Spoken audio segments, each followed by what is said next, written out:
Developed, created, and owned by James PoeArtistry Productions. This is a James PoeArtistry consultant moment, and this can stay for the record as well. I want to make myself clear on the persons I'm about to address. Believe it or not, even if it applies to ones who are in the true sanctuary, I'm not addressing this to you. I'm not addressing this to you. Okay? That'll be a different subject altogether, a different time altogether, and all the same, it's God's time altogether. I actually want to address this to ones who are intellectuals, who took it upon themselves to not think of themselves as being discrimination or discriminatory types of persons. But I'm here to tell you very much today, you are, or you have shown great discrimination. And see, normally I wouldn't even address something like this to persons. But as I told you, there are certain things when the persons cross the line. And when they cross every single one of your boundaries, your personal boundaries, I mean, professional, spiritual, emotional, so that you cannot even have the basic decency and medical care that would be given to humankind and mankind because of your intellectual eliteness in thinking. And you actually attack a person in that way while still fooling yourself that the reason why you're doing it is because really of the way that your own mind and everything is made up. And then after the person proves you're wrong or incorrect in your thinking, try to discard that person and still not give them what was actually due them in the first place or what they already had. But because of your intellectual eliteness thinking, you actually really did hijack, rob, steal, kill, and destroy what it was to fit again, according to your own mode of thinking, that this person really wasn't this or that. Now, I'm going to tell you something a step further. Take someone like myself. I'm not a spiteful person. I'm not even a person that even seeks revenge. What I normally seek is exactly what the Bible actually says we can seek. And that's if somebody rob or steal from you and you know exactly who it is, then you just want your stuff back. And God in his gracious mercy, because of what some people call pain and suffering, he even multiplies that. He says 7 times over, basically, in a lot of situations. So this is God's thinking. And so I'm going to at least tell you, though, or state today why some of these persons in this elite form of thinking, the reason why they did it. You see, when Jesus once again started reforming the Christian congregation to work more closely together, oh my goodness, God's spirit was going out throughout the earth like I don't know what upon these people, starting with Charles Taze Russell, okay? And when this happened, it's like the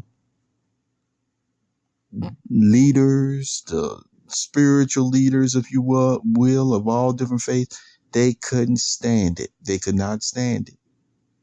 And they couldn't argue with the truth that was being coming out their mouths by using God's word, the Bible. And so for decades, more and more of persons from every different background, colleges and everything of that nature was awakening to the truth. and was understanding spiritual matters. So what did some of these intellectuals come up with? They came up with another ideal on how to, once again, trick some of these same persons that gained their freedom, because the truth will set you free, into giving it right back to them. I'm not going to go into all those methods, but that's what they were doing. And so some end up giving back up their freedom again. You see, freedom that God didn't want them to give up. To give them authority to make decisions in areas of their lives that God didn't want them to give up. And so with that being said, no matter what your argument has been made in order to justify attacking certain persons by saying that they don't have no sense or this and that. No, it was to really cover up, again, your fear of the truth that these persons were speaking. And that's why I state it was straight up discrimination. This was your motive behind hijacking some of our businesses and things of that nature.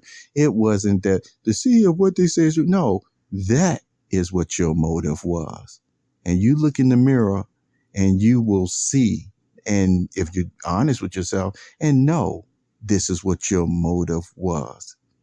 To try to take somebody who has a legitimate business and then try to turn that totally into like a sanctuary type setting where it's like, no, you didn't have the right to try to do that. So that whenever somebody was actually carrying out aspect of their professionalism, consultation and things of that nature, to make it seem like, oh, that person should be preaching about God. No, not in that mode or time period. So with that being said, as I said before, it's not a thing of revenge. It's not a thing of revenge.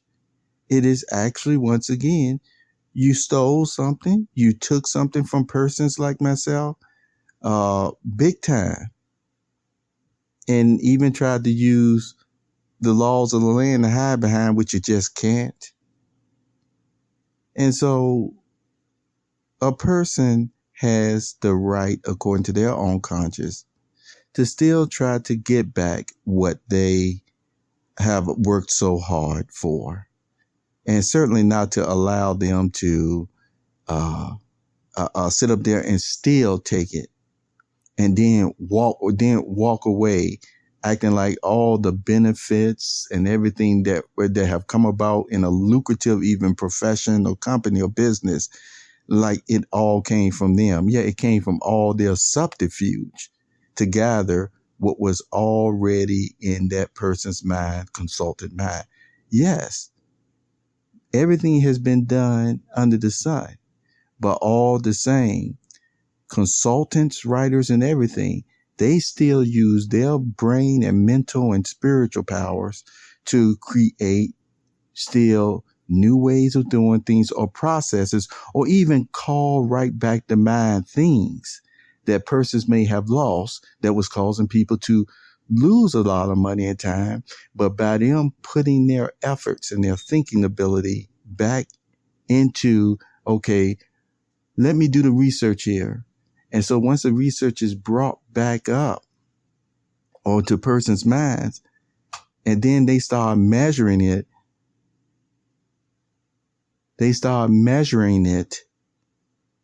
so that it can show, wait a minute, this has a lot of value, from thousands to hundreds of thousands to millions of things of the nature. Okay, where did that reminder come right back from? Okay, who thought it up? This is how you get your CEOs.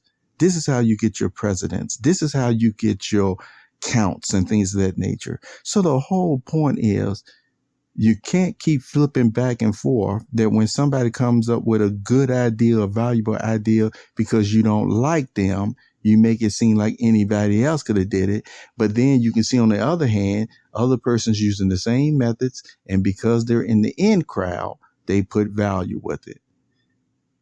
Not here. Not here. So my whole point is, you got something to say, you can write it in an official letter to me. Otherwise, I'm going to keep doing what I'm doing from my ministry to, again, my profession, persons who I encourage and things of that nature.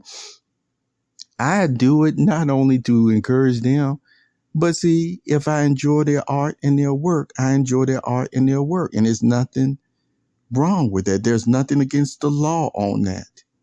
So again, you got a problem with it, you write me. And if you don't, sooner or later, God will write you. This was a James PoeArtistry Consultant moment. Have a wonderful day. You have just listened to the Perceptive Readers Podcast. Remember, until next time, if you read something that encourages you to improve or enhance your life for the better, it becomes your reality.